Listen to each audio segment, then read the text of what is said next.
Across lifetimes, through silence and snow. A story of unfinished love, forgotten memories, and the quiet choice to stay instead of fall again. The first time I saw him, it was near sunset. The world was slowly losing its light, and the wind carried the scent of salt and cold stone. I stood at the cliff's edge, feeling the familiar ache settle into my chest. It was a quiet certainty, as if I had met him many times before, though I could not say when or where. The ocean moved below, restless and endless. I gripped the fraying hem of my coat, grounding myself in the moment. I had lived with the feeling of remembering things I shouldn't. Dreams of other lives haunted me, pulling me between past and present. The villagers whispered about it, calling it a curse. To me, it was simply the way things had always been. In every dream he appeared, sometimes as a stranger passing by, other times closer, almost within reach. He was just beyond me. His face blurred, but the feeling he carried remained sharp. Something unfinished, something lost. That evening, the realness of him was almost too much. He stood below the cliffs, a small figure against the wide shore. The sea pulled at the land in slow, heavy breaths, but he stayed still, as if he belonged more to the rocks and tide than to the world I knew.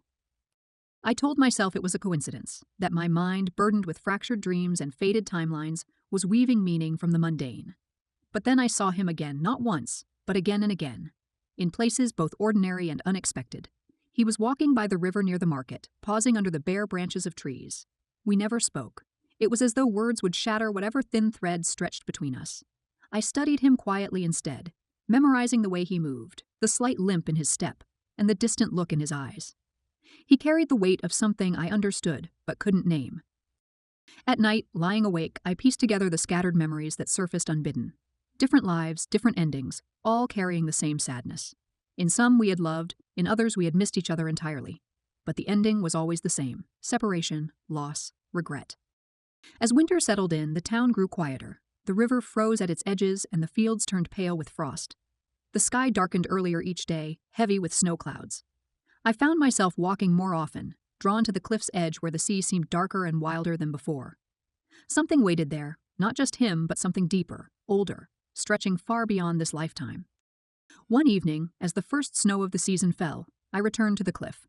The sky was a soft, colorless expanse, and the sea was a black line against it. He was there, standing close to the edge, as if listening to something I couldn't hear. I knew this scene, not from this life, but from countless others. In every memory, it ended the same way: a step too far, a fall, a cry swallowed by the waves, a loss that rippled through every life after.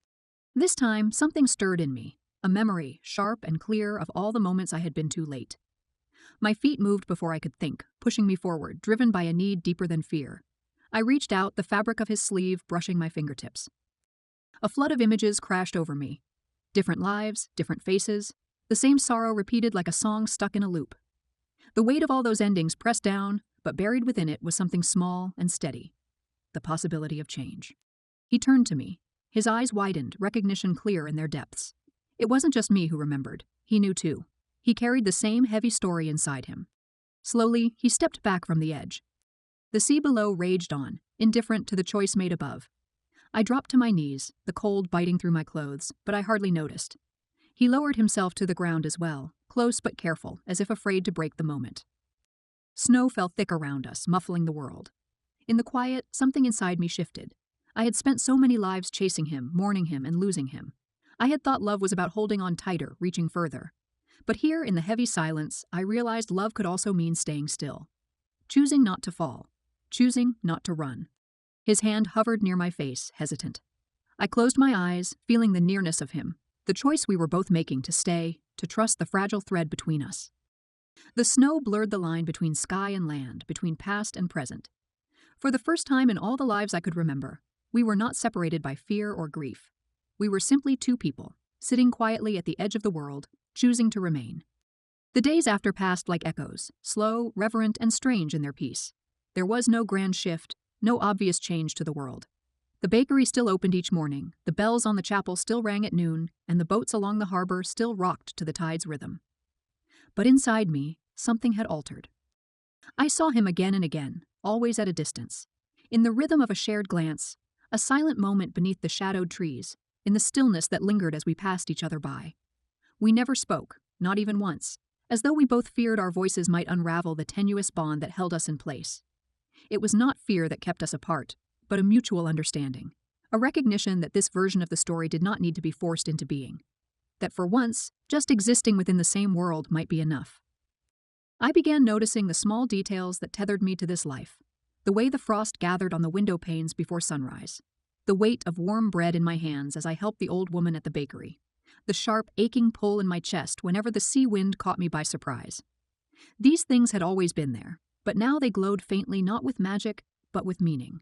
Because I had chosen to stay, and so had he. Some nights the dreams returned. Not in fragments, but whole scenes, clear and uninterrupted. We were dancers in a great hall lit with candles. We were farmers in a quiet village overrun by war. We were shipwrecked lovers, waiting for rescue that never came. Each life ended in parting. Each death echoed with longing. But the dreams were no longer curses. They became like stories read to a child at night, sad, yes, but known, familiar, bearable. The village continued on. Children laughed in the narrow alleyways. Lanterns flickered through the fog during festival nights. Time passed gently, blanketed in snow and routine. And still, we found ourselves returning to the cliffs, sometimes days apart, sometimes side by side. Spring arrived slowly, melting the ice along the river's edge. I watched the world soften around me, buds pushing through frozen ground, light lingering longer in the evenings. I hadn't realized how deeply winter had settled into my bones until warmth returned.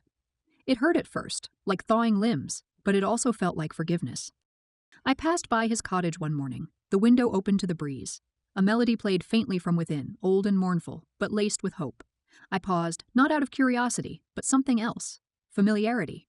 The tune echoed one I remembered from a life long gone, one where he had been a musician, and I a woman who sat in the crowd, always waiting, always watching. We were not lovers here, not in the way others might understand it. No confessions, no kisses beneath the moon. And yet we were bound more tightly than many who called their love real. We had suffered too much together, even in silence, to be anything else.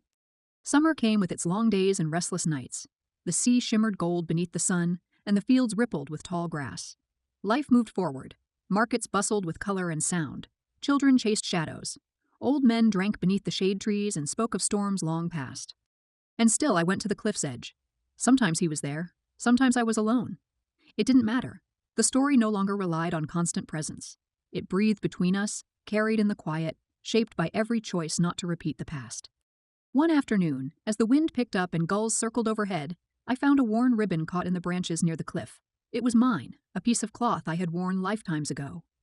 I remembered it clearly, not from this world, but from another where I had waited in vain by a riverbank, never knowing he had drowned trying to reach me. I held the ribbon between my fingers, and for the first time, the memory didn't bring pain. Only understanding. The years turned, the cliff remained, the sea, forever moving, never changed its song. People came and went, some staying, others carried off by time or tide. But we endured, not in grand gestures or sweeping reunions, but in the quietest moments, a glance, a shared breath, a choice made over and over again not to fall, not to run. There was never a final day. No last moment where everything clicked into place or ended with a neat resolution. Life isn't shaped that way. What we had was constant and soft, a thread woven into the fabric of each passing year. Eventually, the dreams stopped. Or maybe I stopped needing them. The past no longer called me backward. It remained part of me, but not my prison. I woke each morning with the taste of salt in the air and the feeling that I had finally stepped into the life I was meant to live. The last time I saw him, we were both older. Our faces had changed, but the eyes were the same. We stood once more at the edge of the world, the sea below as wild and infinite as ever. There were no words. Only silence. Only knowing. When he was truly gone, carried away by age and time, I did not cry. Not because there was no sorrow, but because I had already mourned him in 100 lives. I had known every version of goodbye, and this one, gentle and full of peace, was the one I chose to remember. Now I walk the cliffs alone. I still visit the river, the market, and the places where he once lingered. The villagers no longer whisper about my strange silences. They nod in greeting, seeing only a quiet woman with distant eyes and a steady gait. I have loved him in every form, lost him in every way. And yet I was given this life where we chose to stay, where the ending was not a tragedy but a beginning made of stillness, of breath, of snow. The moon still rises, the ocean still moves, and though he is gone, I remain. And for me, that is enough.